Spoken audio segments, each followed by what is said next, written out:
Buenas tardes a todos. Agradecemos muchísimo que estén aquí. Somos alrededor de 67 participantes. Nos ha dado mucho gusto la buena recepción que ha tenido esta iniciativa y a nombre de la Sociedad Freudiana de la Ciudad de México les damos la más cordial bienvenida. Nos parece que las reflexiones en torno a lo que estamos viviendo son absolutamente pertinentes y es importante que haya espacios como este. Me gustaría comenzar dándole la palabra a la doctora Silvia Ortega y González y primero que nada agradecerle también su participación. La doctora Silvia Ortega es socia titular de la Sociedad Freudiana de la Ciudad de México, es comisionada de selección, habilitación y promoción en la misma sociedad y como comisionada en científica en la sociedad en la gestión 2014-2015. Fue tesorera de la mesa directiva de la Sociedad Freudiana de 2014 a 2017 y es fundadora del grupo FW MX, Escucha Viva Sí. Le damos la palabra. Mi participación en este conversatorio es para llamar la atención sobre lo que gravita alrededor de este acontecimiento denominado COVID-19, donde me resalta la información de los medios y del Estado que están enfocados primordialmente en las estadísticas y las medidas posibles para atender esta enfermedad, dejando de lado, que me parece es de importancia vital, lo que está sucediendo al ser humano con la medida de contener esta pandemia, que es el confinamiento social y privilegiar el mundo virtual.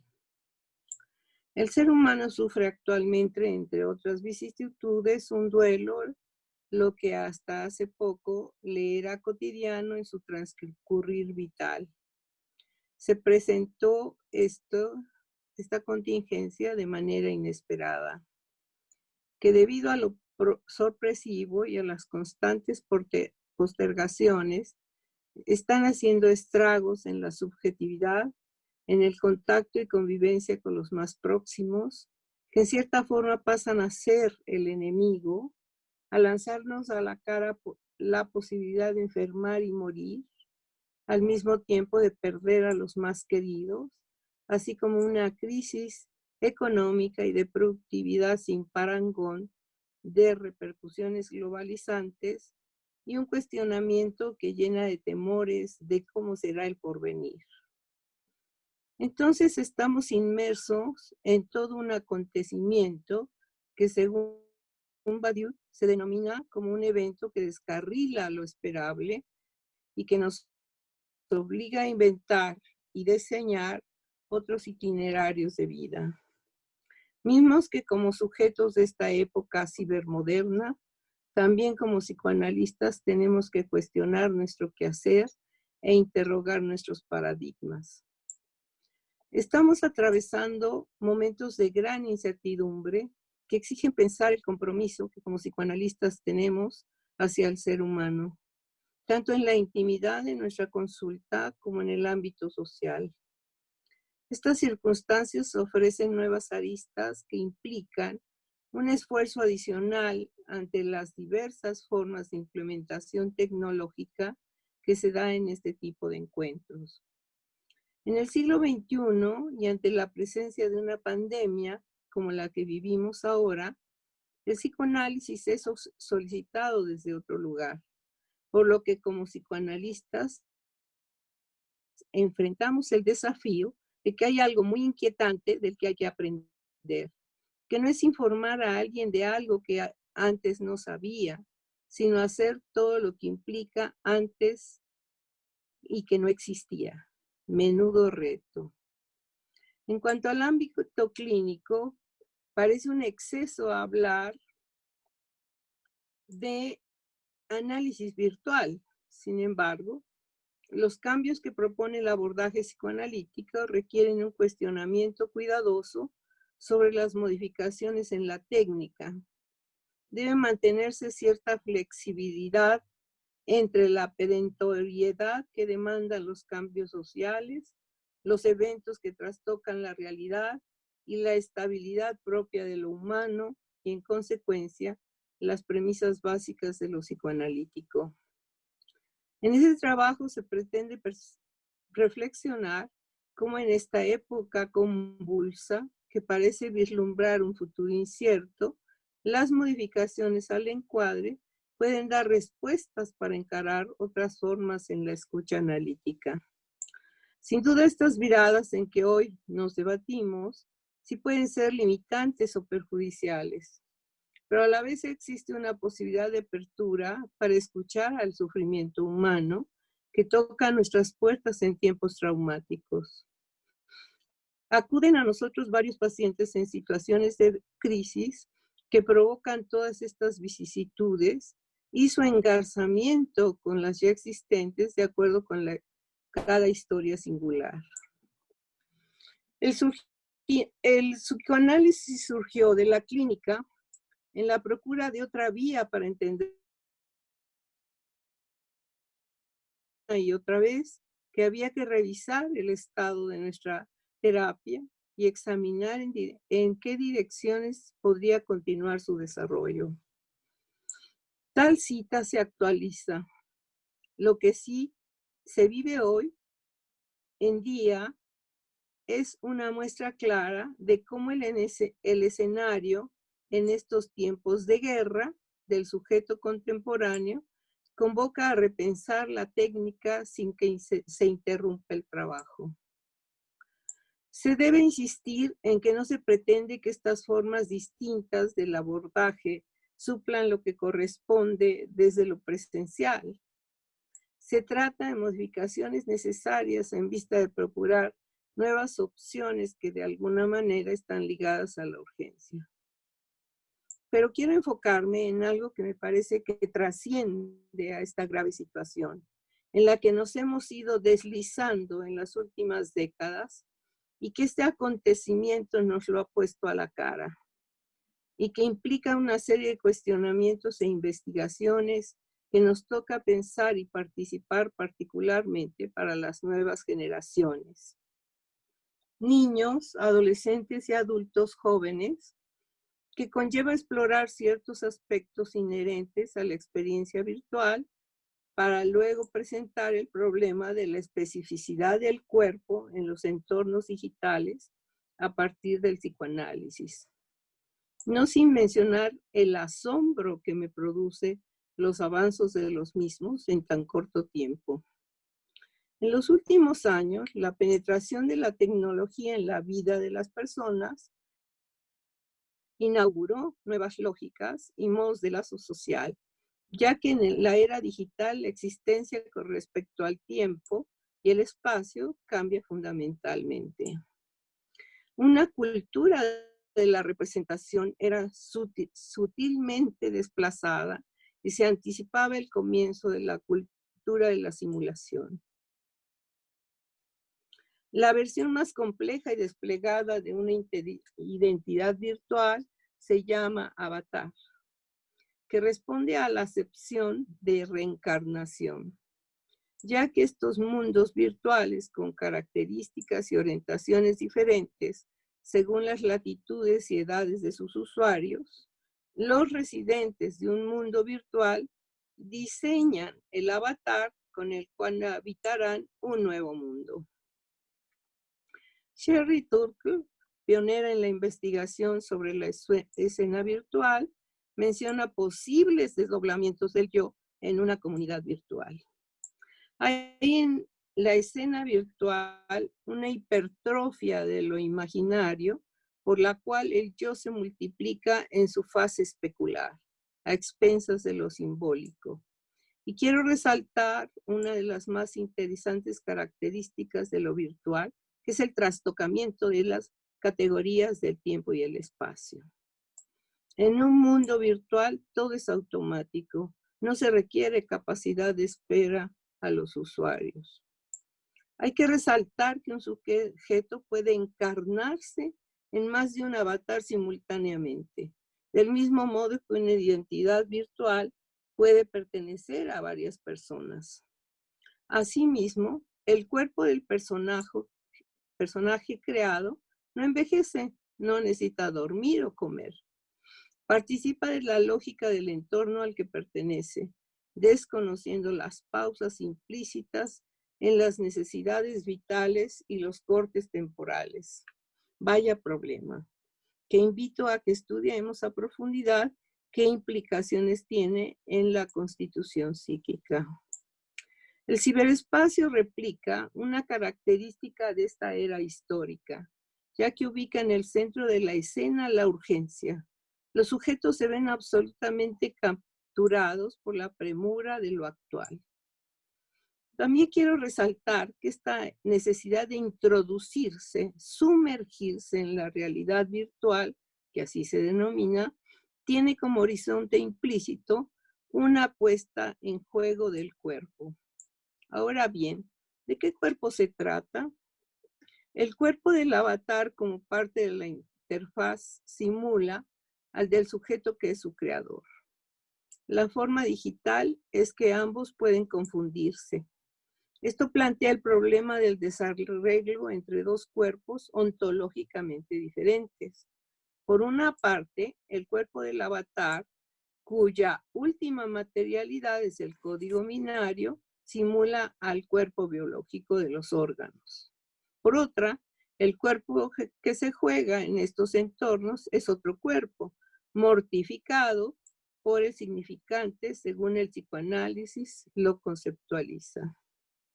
El campo psi experimenta alguna dificultad interpretativa o de desacompasamiento frente a algunos procesos subjetivos actuales como el que perciben, por caso, las ciencias sociales, respecto de ciertas desclasificaciones culturales de la época actual.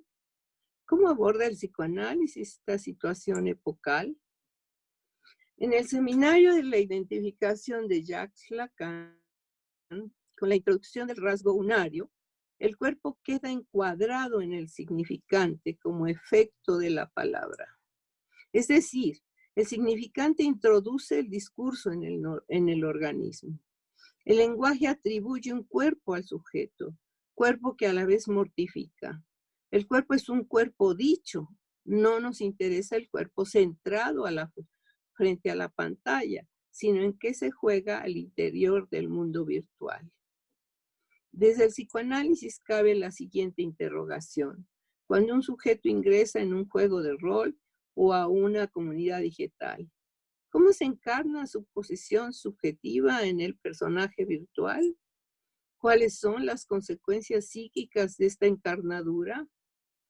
La evitación de los sujetos encantados por las pantallas respecto del encuentro de los cuerpos produce un mundo que podemos caracterizar como de todos fóbicos.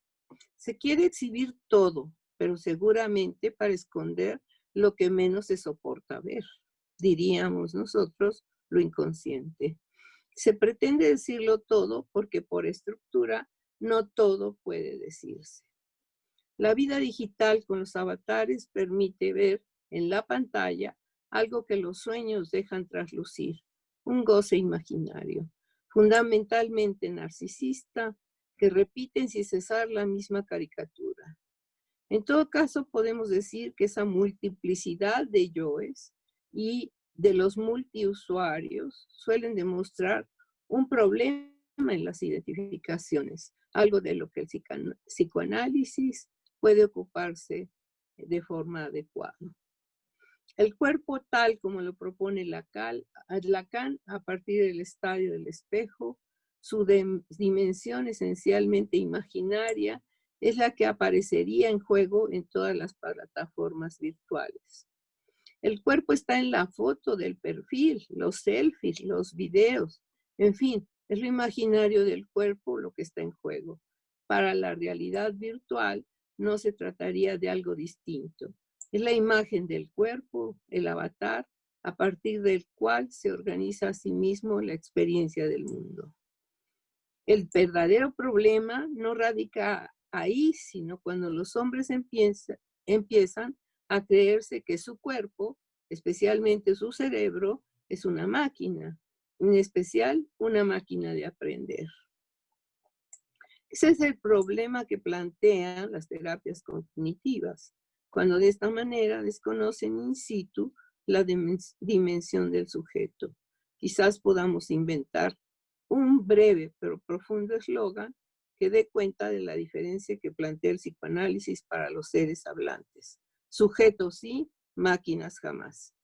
Muchas gracias. Muchas gracias a la doctora Silvia Ortega. Quisiera comentar en este punto que la manera en que está estructurada la sesión es que cada uno de los ponentes participan y al final de todas las intervenciones abriremos el chat para hacer preguntas a cualquiera de los participantes. Ahora me gustaría darle la palabra al doctor Julio Ortega. Él es psicoanalista, psicólogo y filósofo. Es director de la revista Carta Psicoanalítica, profesor investigador del Instituto de Investigaciones Psicológicas de la Universidad Veracruzana, es miembro de la Sociedad Freudiana de la Ciudad de México, de IPA y FEPAL, y es autor del libro Foucault ante Freud, de Editorial Paraíso. Julio, tienes la palabra. Muchas gracias. Mi trabajo lo titulé La sombra de la pandemia. A finales del año pasado, todo parecía marchar muy bien en nuestra sociedad capitalista occidental. China, a pesar de su situación geográfica, formaba parte de este panorama, siendo el segundo país capitalista del mundo. Mr. Donald Trump se había retirado escandalosamente de la preservación de nuestros polos y la destrucción de la capa de ozono de la atmósfera no parecía ser más un tema de interés para los norteamericanos que solo buscaban multiplicar su capital. Todo parecía un poco alarmante, pero no se había despertado demasiada laraca su política en pro de la destrucción de la naturaleza. Los organismos internacionales habían protestado, pero no parecía que la cuestión iría más allá de las palabras. De hecho, nuestra cultura venía centrándose en las palabras desde el estructuralismo y aceptábamos con impiedad que nuestro mundo estaba hecho privilegiadamente de las relaciones del hombre consigo mismo a través de lo simbólico y lo imaginario. Lo real aparecía en palabras de Lacan como lo imposible. Estaba ahí, pero no acabábamos de saber cómo. Seguíamos siendo kantianos en pleno siglo XXI. Sin embargo, a finales de 2019, en la provincia de Wuhan, en China, apareció en los mercados insalubres típicos del folclore local un virus, si no bien del todo nuevo, pues sabemos que está relacionado con el virus SARS-1. Podría denominarse de hecho SARS-2, pero ha adoptado el nombre de coronavirus 19. Es una pandemia que se nos presenta como una catástrofe, que ha violentado y puesto en peligro el mundo tal y como lo conocemos. Es lo real, tomándose revancha de nuestro mundo de ideas, haciéndonos venir a la memoria la peste negra de la Edad Media y la gripe española de principios del siglo XX, que se habría llevado a Sophie Freud, la hija favorita del profesor. Un virus particular que no reconoce del todo el sistema inmunitario y que ignora nuestra medicina moderna, condenándonos a parar nuestras actividades, a intentar relajarnos en nuestro aislamiento y flotar como si estuviésemos en la bañera. Una situación extraña. La sociedad capitalista nos venía incitando a competir y desarrollarnos en la extimidad. No había imposibles para el deseo. Se hablaba de que solo por luchar por las cosas, éstas se podrían obtener, y los cursos de autosuperación se vendían como fresas. El establishment nos trataba como mulas de carga y no se integraba a un sistema que nos vendía el pensamiento de que un día no muy lejano seríamos sustituidos por la máquina y la inteligencia artificial. Hoy estamos reducidos al silencio y la soledad, la intimidad y la renuncia. Somos víctimas de una castración no buscada que proviene del registro de lo real. El virus nos avienta en cara la verdadera minusvalía de nuestro ser. Y no es que el virus esté destinado a borrar a la humanidad del planeta. El mayor número de personas que contagia se hacen inmunes. Las cifras de las muertes son mucho menores que el número de infecciones. Pero el problema es que este virus pone en cuestionamiento nuestra economía de mercado, nuestro sistema de salud e incluso nuestro sistema de valores morales.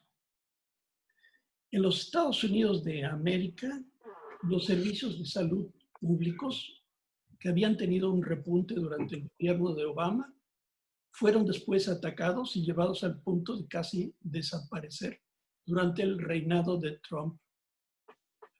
No se consideraba que la vida de los pobres era importante de proteger. De hecho, esta situación se ha repetido en muchos países. El virus vino a atacar sistemas de salud en Europa que no estaban capacitados para atender a los pacientes que se presentaban. Los recortes al sistema de salud en Italia fueron nada más que de 37.000 millones de euros en los últimos 10 años.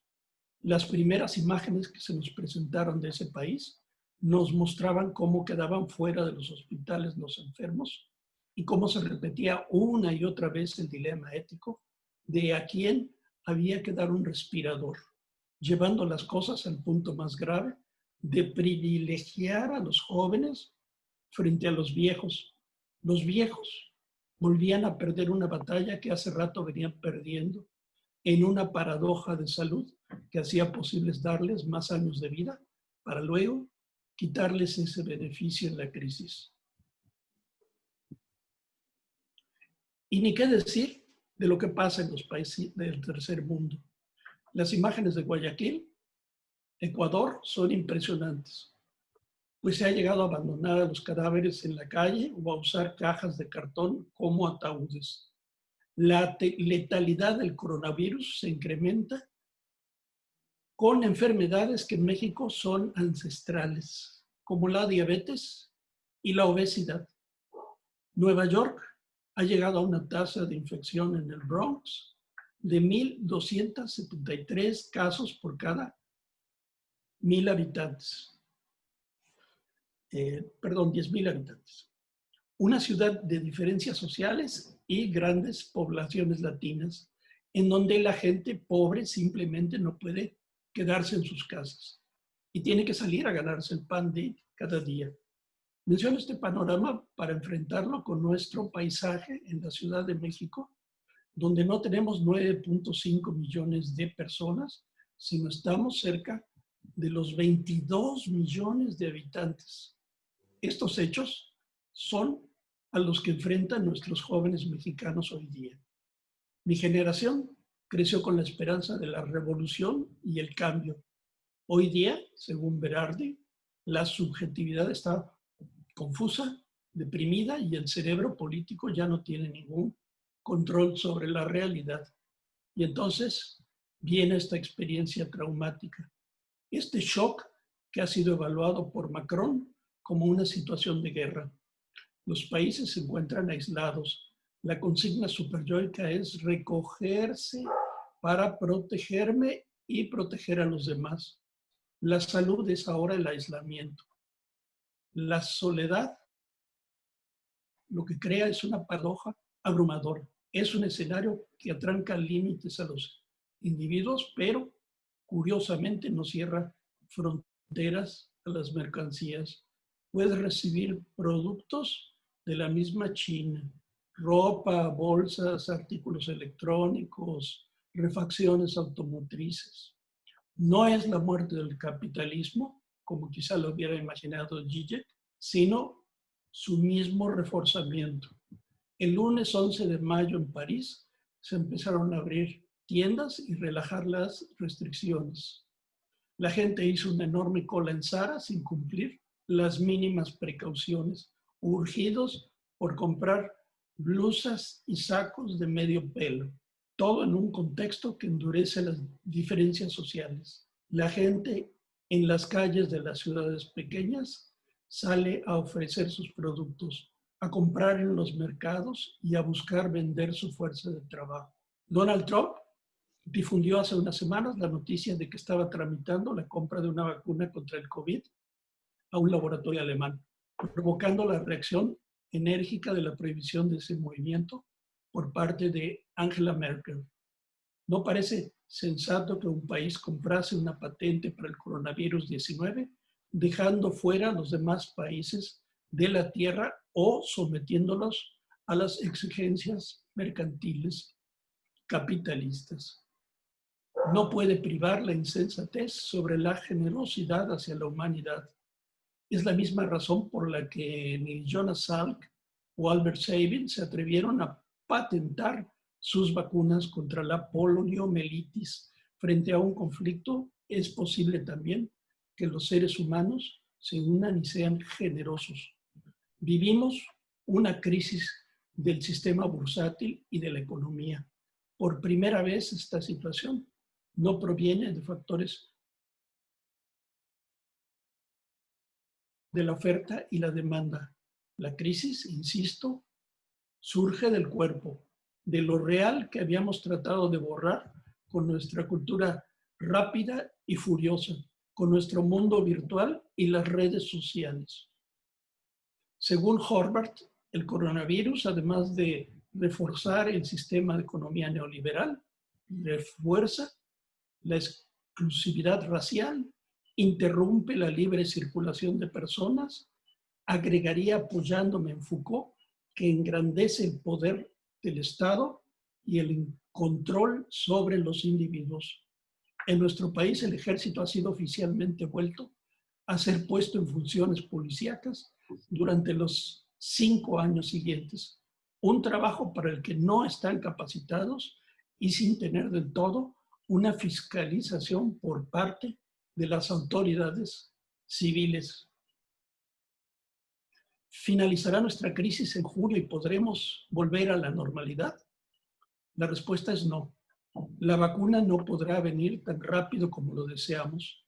Quizá tarde un año, tal vez más, y tomando en cuenta la mutageneidad del virus, es posible que se convierta en otra cosa. Quizá esta situación hará posible que modifiquemos nuestra forma de convivir, de enseñar, de movernos, de relacionarnos. Tomemos por caso la terapia psicoanalítica. Hasta hace unos pocos meses era un hecho consumado que las críticas hacia el psicoanálisis por videoconferencia y otros medios como el teléfono constituían la voz de la razón. Y eso a pesar de que Freud realizó un análisis en buena parte por carta y teniendo como objeto de su transferencia a un delirante como Fliss. Hoy la IPA recomienda a sus miembros el uso de la videoconferencia para proteger al paciente y al terapeuta. Eso nos plantea una serie de nuevos problemas. Por supuesto, aún quedan algunos colegas que se niegan a usar estos medios diciendo que se invierte la demanda si llamamos a nuestros pacientes por FaceTime o Skype, que no se trata de una verdadera terapia, sino de una conversación. Yo vengo atendiendo desde hace tiempo por videoconferencia, consciente de que hay que adaptarse a un nuevo setting. Veo a mis pacientes regularmente cara a cara. Es una manera de estar más en cuerpo y compensar la virtualidad del encuentro. Es mejor un análisis con alguien competente a distancia que ir a terapia con alguien cercano sin la preparación o experiencia necesarias. Me pregunto qué hacen esos colegas de los que hablaba. Mandan ahora a sus pacientes a casa a descansar y les piden que regresen cuando se acabe la crisis del coronavirus. O lo siguen tratando en su espacio habitual, tratando de conservar el 1,5 metros de sana distancia. La tasa de transmisibilidad de una gripe común es de 0.21, mientras que la tasa del coronavirus es de 0.80. En otras palabras, en el caso de una gripe normal, hay que encontrar 500 personas para contraer el virus, mientras que en el caso del virus corona, Basta encontrarse con 120. ¿Cuál es el panorama en México? ¿Qué nos espera en los próximos meses? ¿Serán rebasadas las camas en los hospitales por efecto de la herencia de un sistema de salud incompleto y corrupto? ¿Cuál será la situación de los cientos de miles de inmigrantes que ya no pueden pasar del otro lado y que no tienen derecho al sistema de salud estatal? Otro asunto a considerar es que la falta de distribución de alcohol y cerveza ha dado lugar a la producción y distribución de alcohol adulterado. En Puebla, el día de hoy, se han reportado 51 personas muertas. En Jalisco, arriba de las 30, víctimas también de la crisis. También es importante mencionar a los miles de trabajadores en paro que no han sido asistidos por sus patrones. Me recuerdo en este momento de Alsea, la operadora de las cafeterías Starbucks en México, que mandó a sus trabajadores a casa sin pago. Aquí administra sus cafeterías pagando miserablemente a sus empleados y despeñándolos en la crisis. Es una marca que emociona a la clase media, que se identifica con el trato en segunda persona y la decoración de los tapices, el diseño de los vasos de cartón. Como mexicanos debemos castigar esta marca. Francisco de Rú dice que nos creíamos invencibles, nos sentíamos dioses, íbamos a cuadriplicar la producción mundial en las 3 décadas siguientes. Matábamos 2,000 especies por año, haciendo alarde de brutalidad. Habíamos establecido como moral que bueno es todo lo que aumenta el capital y malo lo que lo disminuye.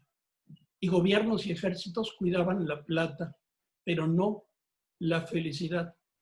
Se nos hizo normal que el 10% más rico del mundo se quedara cada año con el 90% del crecimiento del ingreso. Habíamos excluido a los pueblos indígenas y a los negros como inferiores. Los jóvenes se habían ido del campo porque era vergüenza ser campesinos. Cabría añadir que las relaciones humanas se habían adelantado cada vez más hacia la banalidad y el goce superficial. El Tinder y otras redes similares se habían convertido para los adultos mayores en la forma preferente de relación. No había por qué exponer más que el cuerpo en encuentros casuales y pretender que las relaciones sexuales no crean afectos, que el amor es secundario. Muchos usuarios que abusaban de esos privilegios se encuentran hoy paralizados de miedo en sus casas. Aún así, en mi ciudad, un grupo de moteles ofrecen a sus clientes hacerles la compra del súper mientras disfrutan de su estancia. Estamos en una situación insólita que por momentos parece una novelita de Stephen King, como La danza de la muerte. Es un buen momento para valorar lo que teníamos y quizá no apreciábamos, para resignificar lo que hemos vivido y para volver sobre actividades que habíamos tirado de lado, como leer y escribir. Les invito a volver sobre la escritura de cartas. Hoy es más sencillo escribir y curiosamente se ha vuelto una operación más difícil. Nos negamos a abrir la puerta de nuestro corazón y espíritu para comunicarnos con nuestro semejante. Escribimos de una manera complicada, citando los seminarios de Lacan como si se tratasen de las sagradas escrituras, combinando lo incombinable y pretendiendo que el psicoanálisis es una ciencia fría. Necesitamos volver sobre nuestros pasos. Quizá esta crisis nos pueda situar en otro lugar. Sinceramente, así lo espero.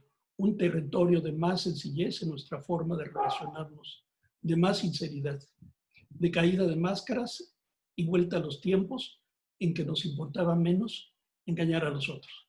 Gracias. Muchas gracias, Julio, por dimensionar de esta forma esta problemática. Me gustaría a continuación darle la palabra a la doctora Leticia Villagómez.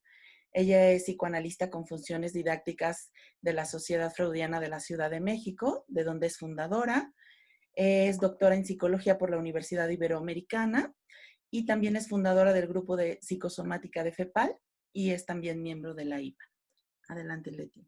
Muchas gracias, Fabiola. Bueno, primero quiero iniciar diciéndoles que me da mucho gusto acercarnos a través de Zoom y de esta plataforma con los colegas que estimo, pero también con toda la audiencia que me parece que están interesados en dialogar con nosotros. Así que esperemos que haya una participación para poder seguir el diálogo. Bueno, yo he pensado sobre 3 temas para hablar con ustedes el día de hoy, que están muy relacionados a mi experiencia, tanto personal como clínica, y en una situación como psicoanalista. Entonces, estoy pensando hablar en torno a qué es la pandemia a la que nos acercamos, cómo enfrentarnos a lo desconocido y por último hablar del tema, cómo compartir las experiencias. Entonces empiezo. ¿A qué pandemia nos acercamos? Al enterarme de la cercanía de esta peste que ha azotado al mundo en el 2020, la vulnerabilidad ante un enemigo común, mortal, invisible, ante el que estamos indefensos, pero además que avanza tan rápido que no da tiempo de preparación alguna ni de representación posible. Surgió en mí un clima de incertidumbre, de horror ante la impotencia sentida. Al pensar en la población en riesgo, vienen imágenes de abuelos de la tercera edad, de afectados de enfermedades crónico-degenerativas, de mujeres embarazadas, de los que sobreviven en extrema pobreza, que por sus carencias también son susceptibles, y de aquellos que habitan en condiciones insalubres. Con este escenario tan devastador, pensé en las poblaciones con niveles socioculturales y económicos precarios que no son favorecidas para hacerle frente a esta realidad traumática. Pensé en los programas limitados de salud pública y privada con los que contamos y su incapacidad para hacerle frente a esta urgencia. Me acerqué a otras pandemias como la pobreza, la pérdida de empleo, la ruptura de las redes sociales y culturales. Me aproximé a otras manifestaciones de la pandemia, al miedo, angustia, desvalimiento, pánico, depresión, aislamiento y violencia que se encuentran tan estrechamente ligadas a la alteración de la razón, que como problema de salud mental se asocia a la indefensión, a las pérdidas, separaciones y muerte.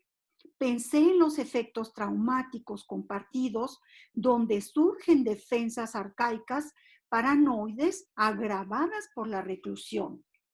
Bueno, y luego pasé a preguntarme, enfrentarse a lo desconocido, ¿cómo?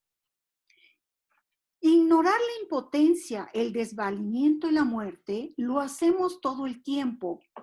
Nuestro aparato psíquico tiene la función de deshacerse del displacer y acercarse a lo placentero. Ya no lo decía Freud desde el proyecto. Pero ahora estamos quietos, atrapados en un confinamiento, percibiendo esta amenaza peligrosa que nos rebasa, pensando en cómo sobrevivir ante ella. Hay momentos de negación, otros de desmentida. Hay días en que es posible dormir a ratos y soñar, pero en otros invade la angustia y se puede caer en síntomas o también en actuaciones. Me acerqué a mí misma, descubrí con cierto ánimo recursos que tienen que ver con mi formación psicoanalítica y el haberme enfrentado a batallas desde la lucha por la vida, la existencia y los valores. Desde ahí retomé la fortaleza para enfrentarme a lo desconocido, que es lo que hago en mi diaria práctica clínica. También me pregunté, ¿y cómo sostener el trabajo y el espacio analítico? Otra idea que acudió a mí fue la presencia del otro en estos momentos es sanadora. No había alternativa. Así que me encaminé a hacer cambios para continuar con mis actividades como psicoanalista. Ante la posibilidad de contagio, propuse a los analizados, supervisados y colegas continuar a distancia nuestras actividades psicoanalíticas. Vino la idea de rescatar la intimidad de la sesión virtual. Perdí algunas horas de trabajo de los analizandos mayormente vulnerables, los que asisten, los que sienten perder al analista si no están en presencia de ella. No soportan no verla, decidieron suspender. Continuaron aquellos que tenían una transferencia establecida, aceptaron las sesiones por Skype y solo una por teléfono. La escucha y la mirada a distancia y a través de la pantalla hacen un encuentro distinto. Hay un predominio de lo perceptual. Me doy cuenta que ya no compartimos el mismo espacio. Hay un registro corporal de que no estamos en el mismo lugar. Ahora estamos distantes, dos cuerpos en dos lugares. Con la pantalla se pierde la cercanía corporal, escenario de intercambios, de representaciones, sensaciones, expresiones, afectos y olores. Los cuerpos se vuelven imágenes, se pierde la tridimensionalidad y con ella la sensación de continuidad de los cuerpos. Ahora percibo mi imagen en la pantalla y veo mis expresiones, mi semblante. Ahora no solo lo siento, recobro una presencia distinta. Algunos fijan la mirada para acercarse a través de la cámara, otros se alejan y no me miran. Las sensaciones sinestésicas son modificadas, así como los sonidos.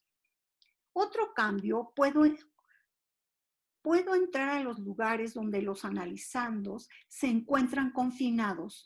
Son espacios íntimos donde cuidan no ser escuchados por otros. Con una analizante se dificultó la privacidad ya que no había un espacio donde pudiera hablar con libertad. Optó por salir fuera de casa para tomar la sesión. Descubro que intervengo algo más que cuando estábamos de manera presencial. Hay una ansiedad de base en cada encuentro. Las transferencias hacen sus efectos y favorecen la continuación del análisis. Tenemos día y hora señalados para las sesiones, pero cada uno tiene una manera de iniciar. Algunos esperan mi llamado, otros inician por sí mismos. Si me tardo unos minutos, me mandan mensaje para preguntar si estoy bien. Hay algo de la neutralidad que se ha aflojado. Me descubro diciéndoles que estoy bien. Es un cambio que he decidido tomar ante esta urgencia, en donde todos somos vulnerables. Me percato de que algunos, invadidos por lo traumático de lo que enfrentan, hablan sobre lo que están viviendo. Hay una incidencia de lo actual. Otros lo desplazan a otras partes de su historia donde aparecen escenas de traumas y duelos.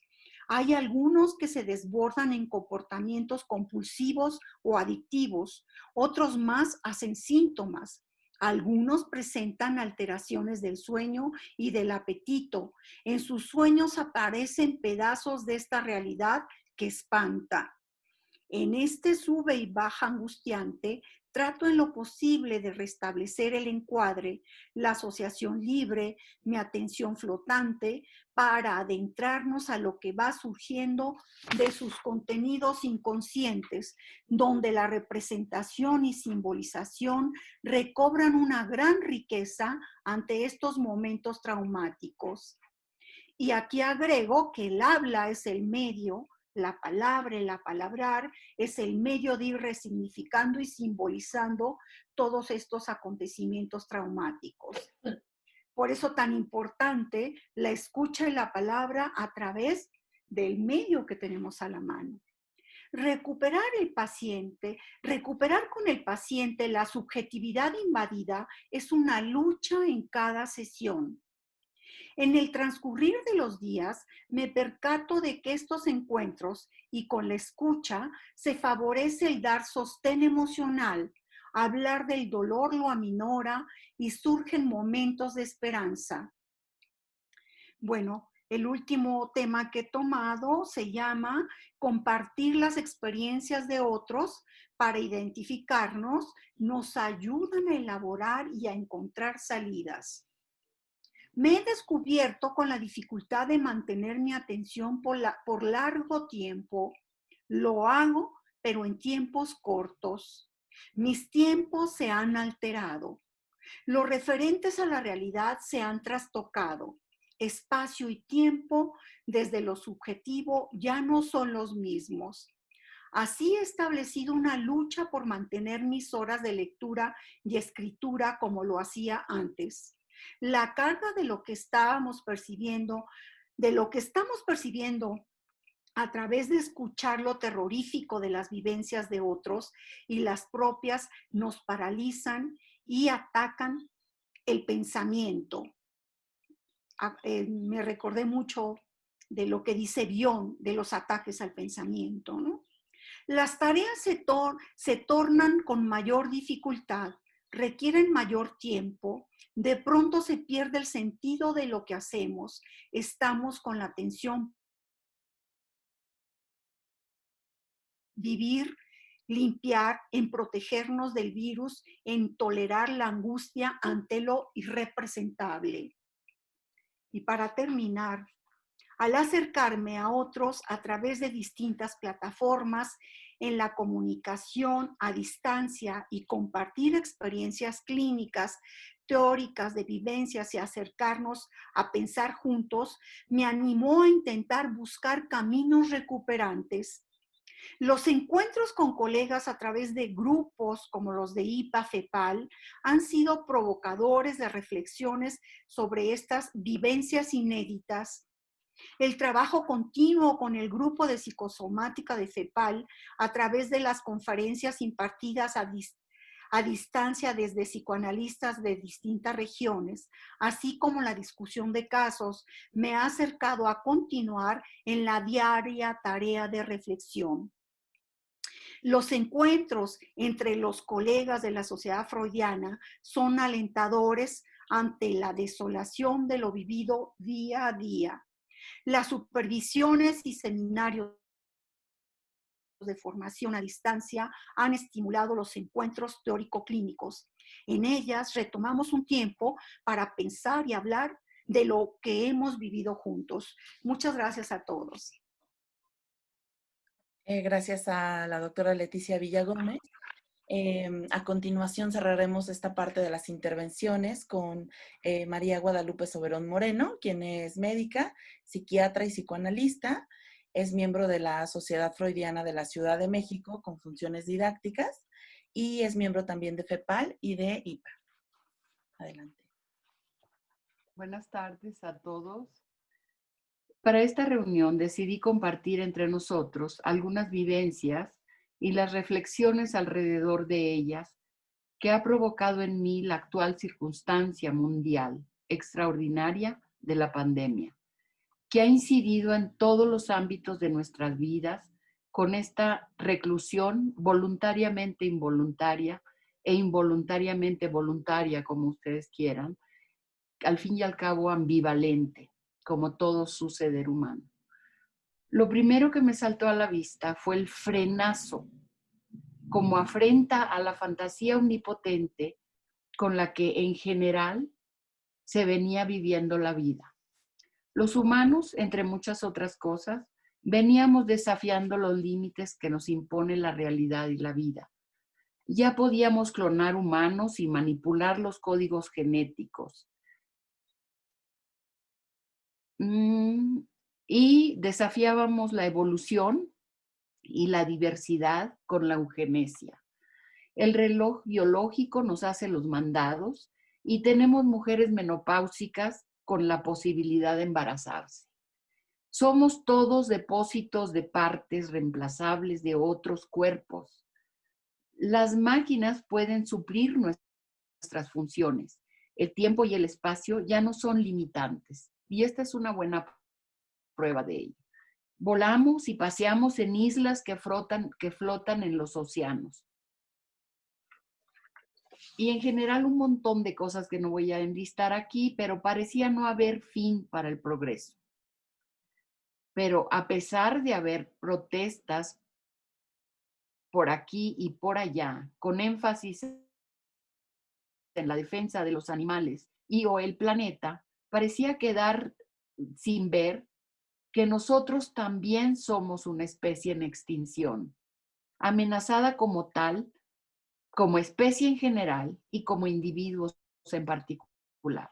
Así, en esta pandemia y las medidas para combatirla, vemos la vieja tensión irresoluble entre el individuo y la especie, que ya también Freud mencionaba y que se menciona desde tiempos inmemoriales. Entre el individuo y la especie como parte de sus argumentos para presentar el malestar en la cultura o la pulsión de muerte. Entonces queda frente a nosotros repentina y abrumadoramente la evidencia de nuestra incompletud, nuestra vulnerabilidad y nuestra finitud, nuestra indefensión, mismas que, intentando negarlas, definen constantemente todo el tiempo nuestro ser y actuar en la vida y deja al descubierto nuestra soberbia, no en términos de valoración moral, sino como resultado de una forma de lidiar con la angustia y el miedo intolerables. En este sentido, me gustaría compartir con ustedes dos casos, no de pacientes, en los que nuestra característica como especie, la racionalidad, el pensamiento reflexivo, queda avasallado, inservible para una buena, entre comillas, vida o simplemente para preservar la que se tiene. Podemos ver la tragedia que acompaña al humano ante la presencia de la muerte. Primero vemos cómo se apaga el aparato psíquico. ¿Podemos llamarlo trauma? Yo creo que sí. Cómo se queda en silencio. Después se recupera, insertándose en un circuito de sentido, creyendo que tiene poder y por tanto se siente culpable. No me queda más que sentirme culpable. Finalmente, se inscribe en un registro de sentido que acepta o tolera la finitud, la fragilidad, la vulnerabilidad y me permite acceder sin culpa a un sentimiento de profunda compasión con el que me siento igualada con especie y dejo de sentirme sola como cuando me sentía culpable o puedo simplemente estar lo que no me permitía el aparato apagado. Cada vez que puedo ser testigo en mí o en otros de la grandiosidad de Freud al separar en las pulsiones, por un lado la fuente y la fuerza, y por el otro lado la meta y el objeto, no dejo de maravillarme y conmoverme. Y entonces soy capaz de amar al ser humano, y si no, cuando menos de comprender sus motivaciones. Para terminar, solo quisiera señalar que en toda experiencia y actuar humanos vemos desplegarse las tres grandes áreas donde intenta resolverse como sujeto: la sexualidad, la cultura, incluyendo sus códigos de lenguaje, y la ética, en donde se juega el destino de la meta y el objeto de las pulsiones que impiden el silencio, permiten paliar la soledad y son prueba irrefutable de que el humano es imposible solo. Ahora sí, para terminar, solo me gustaría compartir una cosa curiosa que me salta a la vista y tiene que ver con esto de la separación. Cuando apareció la pandemia del SIDA, por allá en los 70s, para la cual no hay vacuna, ya hay un tratamiento más o menos, pero hasta hace muy poco no había. La recomendación para contenerla, controlarla, fue el condón en las relaciones sexuales. Me da la impresión de que la recomendación para hoy es el condón para las relaciones sociales. Y no sé, me pregunto qué sí. Ya estamos por internet. Muchas gracias. Muchas gracias, Marilu. Pues ahora sí, abrimos la sesión de preguntas y respuestas. Todos los panelistas tienen ya activados sus micrófonos. El resto de los participantes pueden en el chat hacer algunas preguntas y iremos dándoles lectura. A ver, para empezar, Carlos Octavio Pérez Ayala nos dice: hola, soy de Mérida, Yucatán. Dos cosas me gustaría decir. Primero, ante la crítica del psicoanálisis a distancia que menciona el doctor Ortega, que hacen algunos psicoanalistas de que se vuelve una conversación, me preguntaba, ¿qué no es el tratamiento psicoanalítico también una conversación? ¿Una conversación que se vuelve analítica, libre y flotante? Pues como comenta, es mejor estar con un analista bien preparado que con uno potencial poco preparado. En lo personal he tenido las dos experiencias, presencial y desde hace 3 años he estado en análisis a distancia con una psicoanalista, miembro de la IPA, que tiene experiencia en esta modalidad. Me ha gustado y me ha ayudado. Segundo, ¿cómo han manejado el cobro de los honorarios ante la crisis económica de los pacientes por el coronavirus? ¿Hasta dónde podemos aceptar la propuesta de los pacientes? Reducción de honorarios, aplazamiento del pago, pagar en especie, etcétera. ¿Algún ejemplo de un acuerdo con pacientes?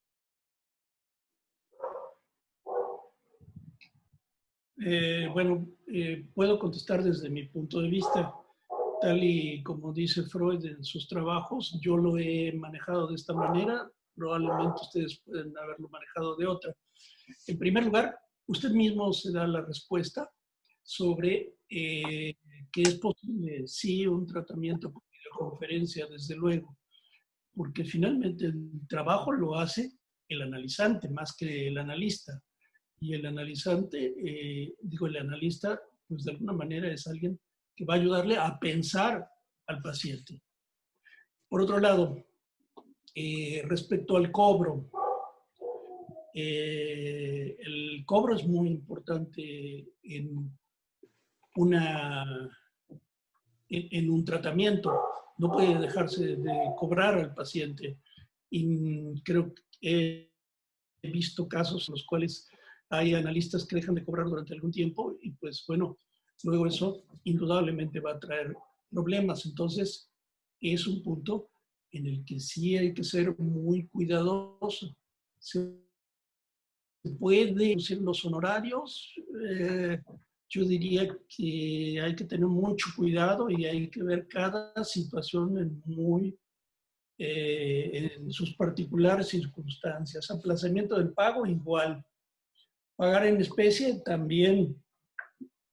Recuerdo, por ejemplo, a alguien que me pagó con un cuadro en alguna ocasión.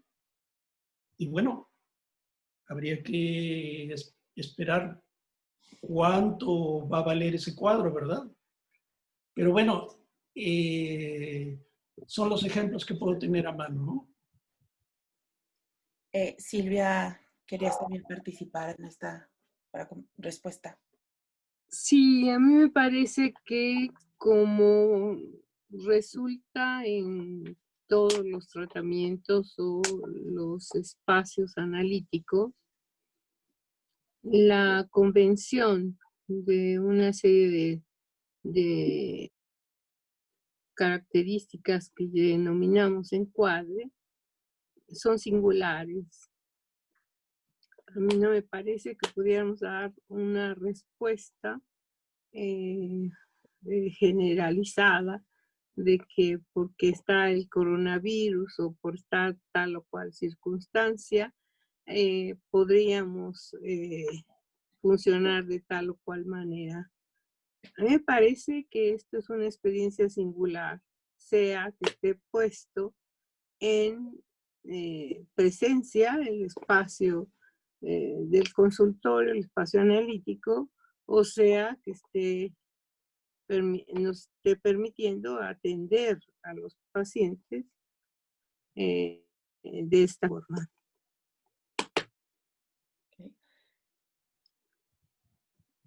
Marilú. Sí. Y Bueno, luego Leticia, sí.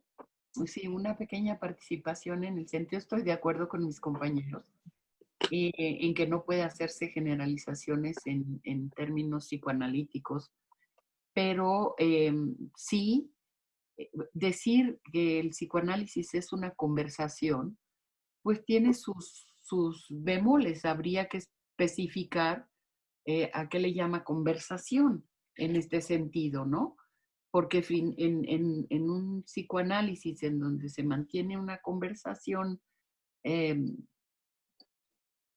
común, pues entonces no es posible. En psicoanálisis se tiene que preservar la diferente estatus o jerarquía para poder que eso funcione. En general, entonces, tiene que ver con la visión que yo creo que no puede decirse que un análisis presencial y un análisis virtual son lo mismo, ¿sí? Tiene que elaborarse, pensarse y con cada paciente. Ahora, el cobro tampoco puede ser por el coronavirus, ¿o qué? Un porcentaje no, es frente a cada paciente, la circunstancia de cada paciente y entonces se hace un acuerdo con ese paciente. En general creo que es lo que puede decirse. Lo demás es cada uno, con cada uno. Bueno, yo quiero decir algo en relación a los honorarios. Estoy de acuerdo con los colegas.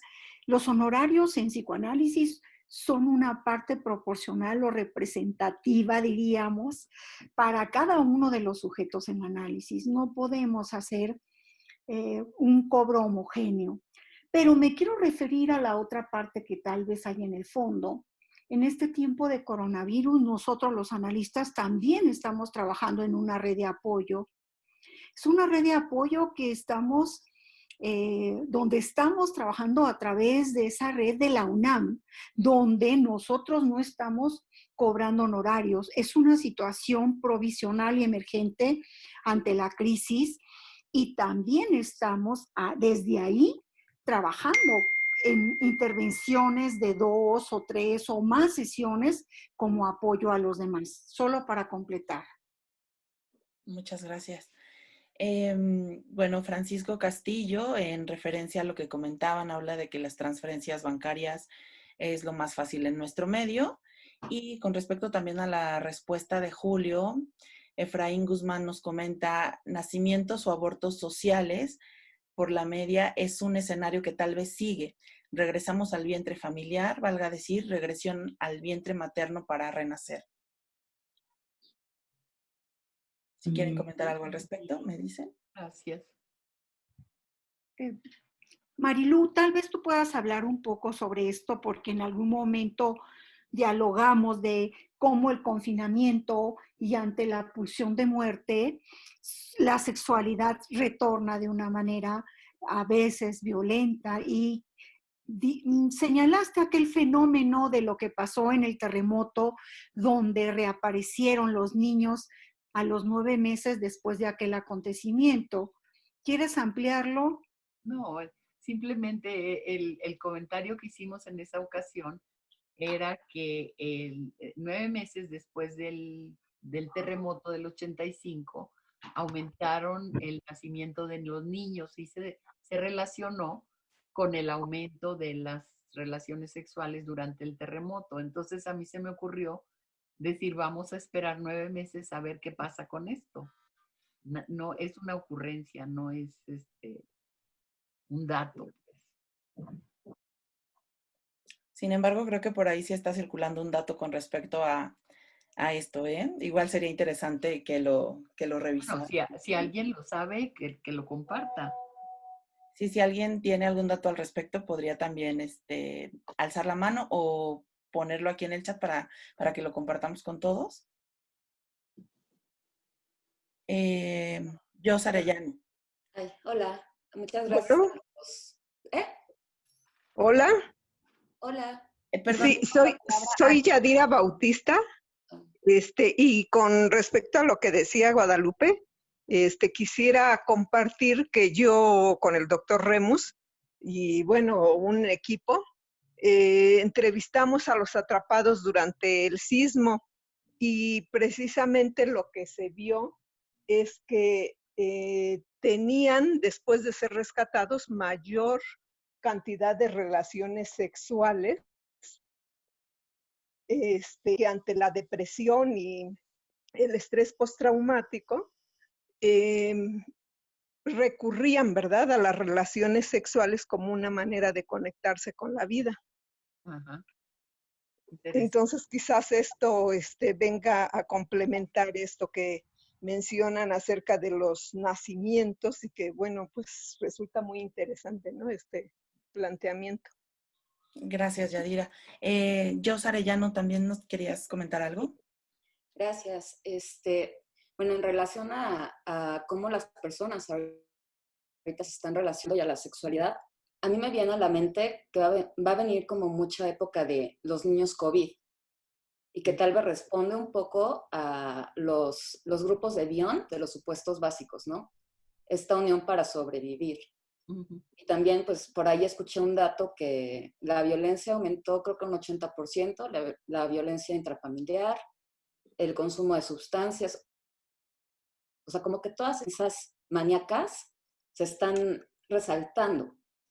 Y creo que también, tío, por otra parte, para mí ha sido, porque yo estoy ahorita de candidata, estoy en plena formación para analista, entonces, pues, representa un doble golpe, digo, si por sí la formación es una cuestión muy difícil, muy regresiva, pues ahora con todo esto es más complicado, pero a la vez me ha ayudado mucho los seminarios, a pesar de que son lecturas muy complejas, el acompañamiento de mis compañeros, el acompañamiento de mis maestros, que quiero mucho, o sea, como que ese sostén es justamente lo que me ha ayudado como a elaborar un poco, porque también yo me preguntaba, ¿cómo voy a ver a mis pacientes si yo misma estoy traumatizada? ¿Cómo los voy a pensar? Claro que la transitoriedad de Freud me ayudó mucho. Y nada más quería aportar algo acerca de lo que preguntan del pago. Yo creo que justamente ahorita, y afortunadamente lo estamos checando en método clínico, es el encuadre. La importancia del encuadre, porque en el encuadre justamente se juega lo más primitivo, tanto del paciente como del analista. Y si uno no tiene la mente clara para cachar de qué manera, ahora que todos estamos traumatizados, el paciente te va a romper el encuadre y poder hablar de ello, es perder una buena oportunidad. Y por último, quisiera hablar algo que decían por ahí de los avatares, creo que fuiste tú, Silvia, y de la parte tridimensional de Leti, es el papel que ahorita estoy descubriendo en la voz. La voz que trasciende y traspasa la pantalla. Porque la pantalla yo caché que me cansaba mucho porque trataba de conectar con mis pacientes y es una cuestión de vitalizar una imagen. Pero me di cuenta que por medio de la voz podía encontrar un encuentro muy cercano con mi paciente. Y eso también lo descubrí en mi propio análisis y nada más quería hablar justamente de si se pudiese llamar como la parte tridimensional de la voz y qué viene ahí, ¿no? ¿Qué viene oculto? ¿Qué podemos ir cachando? Y sorprendentemente con algunos pacientes me he conectado más que nunca. Entonces, pues creo que tiene sus cosas positivas. Y ya, era todo. Gracias. Gracias, Jos. A propósito de esto y comentario de Jos, me gustaría intercalar otras dos preguntas que me parece están muy relacionadas. La primera es de Itzel. Dice, buenas tardes, me gustaría saber cuál sería la diferencia entre la atención virtual de manera telefónica, por el medio que sea, o por videollamada, permitiendo verse de frente. Y si alguno de los ponentes realiza atención infantil, ¿cómo lo han hecho de acuerdo a esta nueva realidad? Esta es la primera pregunta. Y también con la pregunta de Elsa Miriam Ortiz. Dice, los pacientes que estaban en diván, de momento piden que sea de frente a frente, es decir, a través de una pantalla. Pienso que lo piden de manera de contención. ¿Es válido seguir de esta manera? ¿O cómo trabajarlo? ¿Qué piensan sobre el análisis de niños por este medio, Zoom o FaceTime. Silvia, tenías... Sí, yo estaba tratando de trascender la situación a la que, como decía, nos ha enfrentado la situación del coronavirus, a algo que precisamente la población nativa cibernética tiende a estar privilegiando, que es estar prendidos a la pantalla y con todo este tipo de experiencias como los avatares. No me estoy refiriendo a la experiencia que se tiene por algunas de las redes sociales en el espacio analítico. Porque eso sí, efectivamente, una de las cosas que mucho ayuda es la cuestión de la voz. Pero yo me refería a ciertas situaciones que la era de lo virtual nos enfrentan para el tratamiento, sobre todo de los más jóvenes. Ahora, respecto a niños, precisamente, ha sido toda una revolución, ponerse de acuerdo, pensar en cómo se puede continuar el tratamiento a través de la vía virtual. Y han surgido de diversas fuentes, en FEPAL, en la IPA y algunos de nuestros colegas en el país que han pensado en diversas formas. Por ejemplo, yo hablaba con el grupo con el que estoy trabajando de la posibilidad de a lo mejor incluir a la madre sobre todo para que sea una especie de extensión o supletoriedad, como está pasando ahora en la escuela, para poder trabajar con el niño en su casa, disponiendo de su espacio, de los juguetes, de una serie de cosas, ¿no? La otra puede ser que se me ocurría a mí, por ejemplo, utilizar el método de Winnicott, de los garabatos, o recurrir a los cuentos, pero también todo esto depende del niño, de su edad, de la problemática. Entonces, yo vuelvo a enfatizar la cuestión de la singularidad. Pero no es lo mismo trabajar con la voz, con un adulto, a todo lo que implica trabajar con un niño en el consultorio, ¿no? Leti, ¿también querías hacer una intervención? Yo quería agregar algo en relación a la pregunta de Miriam Ortiz. Me parece, en relación a que los pacientes que estaban en diván piden que sea de frente, me parece que es una demanda ante la situación traumática y angustiante que se está viviendo. En lo general, los pacientes que tienen una situación de emergencia de lo actual son los que buscan la mirada y la cercanía más a nosotros. No hay una relación tan estrecha como de manera personal o presencial. Han sido cambios que yo he podido ver tras lo virtual. La cercanía con los analizantes de manera presencial es una cercanía y una intimidad mucho más próxima que a través de lo virtual. Sin embargo, el sostener el análisis a través de la mirada y de frente permite al sujeto que se está analizando sentir más la proximidad a través de nuestra mirada, que es una imagen. Entonces, a mí me parece que son circunstancias ante la angustia que desborda. Hasta ahí me quedo.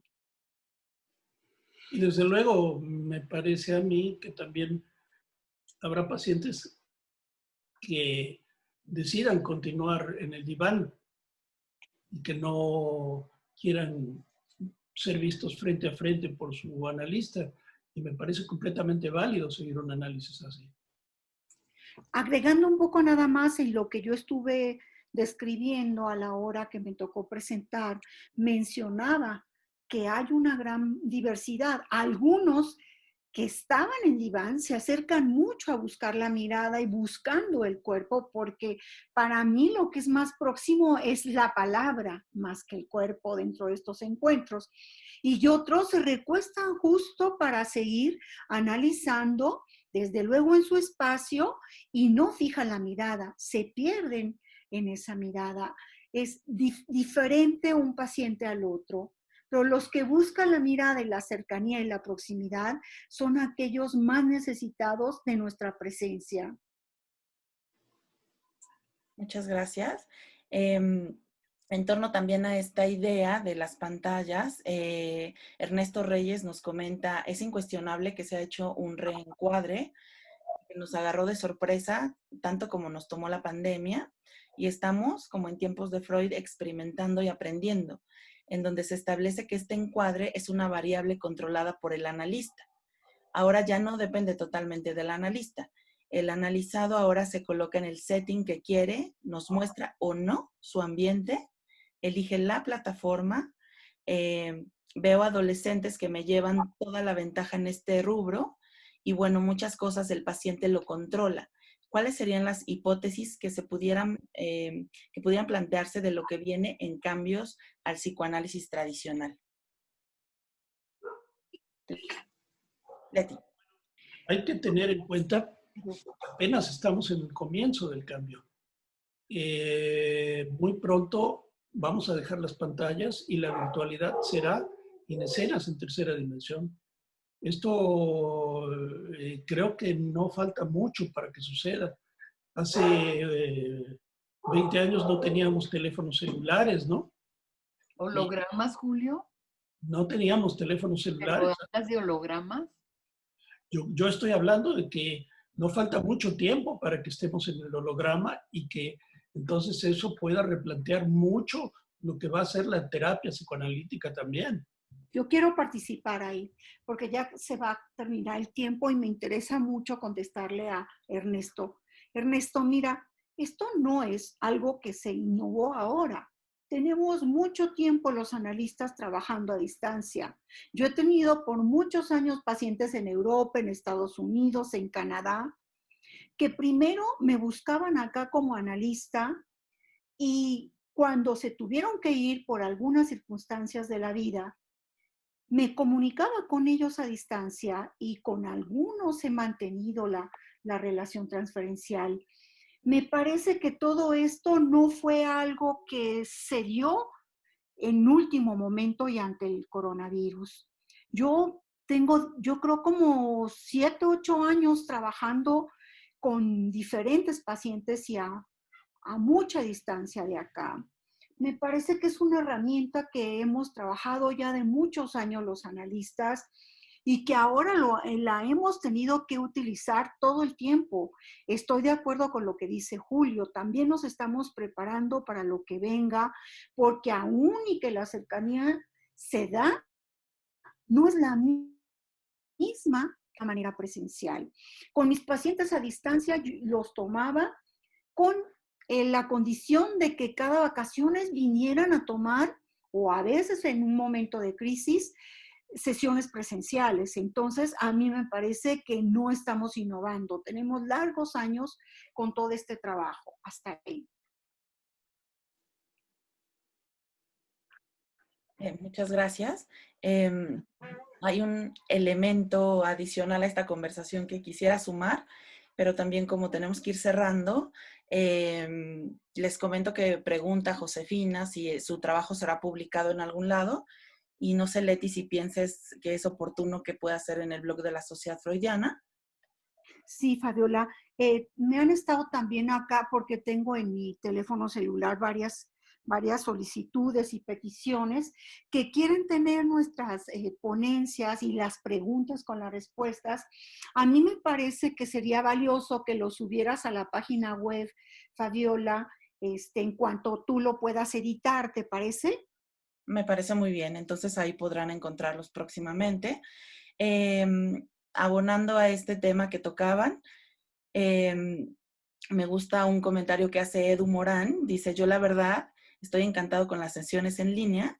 Siempre es un tema el traslado de mis pacientes a mi consultorio y ahorita este hecho está fuera de la pregunta. Sin embargo, es difícil para ellos tener privacidad real y siempre mencionan que quizá los demás que viven con ellos están escuchándolos.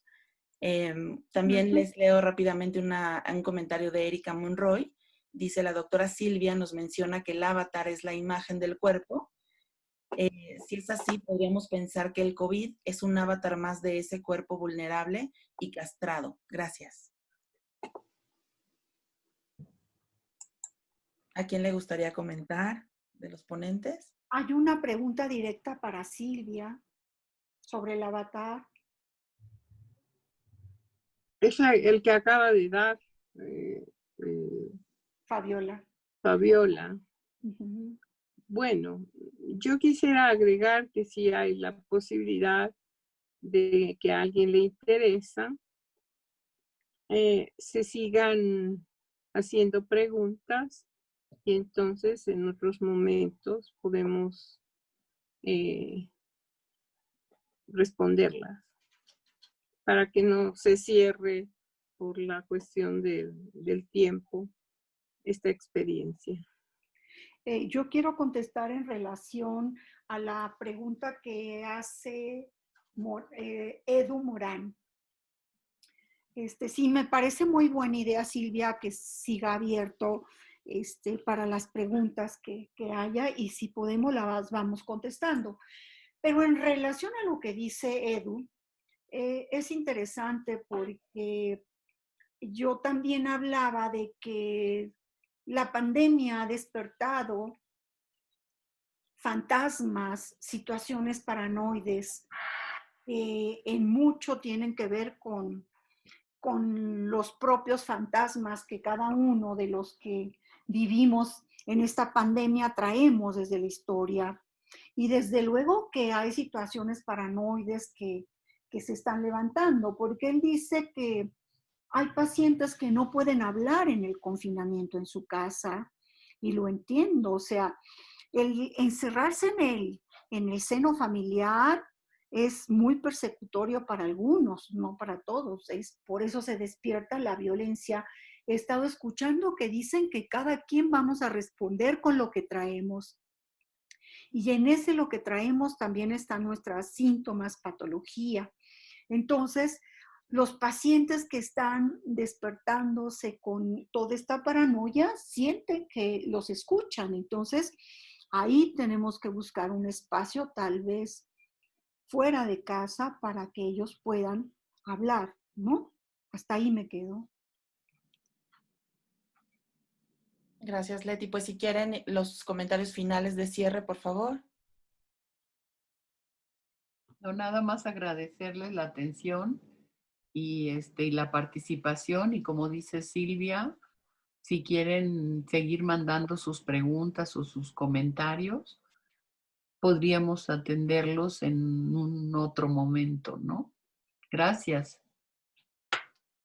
Bueno, yo decirles que me ha parecido muy rico el intercambio y que sería muy conveniente que continuáramos contestando a todas estas preguntas que vienen acá. Estoy leyendo que dicen gracias, que les parece interesante lo que han hablado. Mariano Osorio, me parece que el asunto del análisis con niños es un tema a seguir pensando. Desde luego, Mariana, me parece muy acertado lo que dices. Y luego también estoy viendo que Araceli Franco nos dice que gracias, que está muy interesante y saludos Muchas gracias a toda la audiencia y gracias a los colegas, sobre todo a ti, Fabiola, por este arduo trabajo de ponernos en contacto en la reflexión. Nada más quisiera agregar que esto afortunadamente ha despertado, la situación por la que atravesamos ha despertado que podamos manifestarnos y comunicarnos sobre las cosas que nos inquietan. Entonces, quizás algunos de ustedes pudieran proporcionarnos alguna u otros temas en que les gustaría que nos reuniéramos. Gracias por su presencia. Yo les agradezco a mis colegas el haber hecho este trabajo conjunto y a todos los que han estado en la reunión, pues también les agradezco su interés. Yo creo que vamos a estar más en contacto a través de este tipo de medios, independientemente del coronavirus. Creo que es algo que tarde o temprano nos va a interesar más y creo que nos va a enriquecer más este tipo de contactos. Así que puedo decirles hasta pronto. Les agradecemos mucho a todos. Hasta pronto. Gracias, bye. Buena tarde. Buena tarde.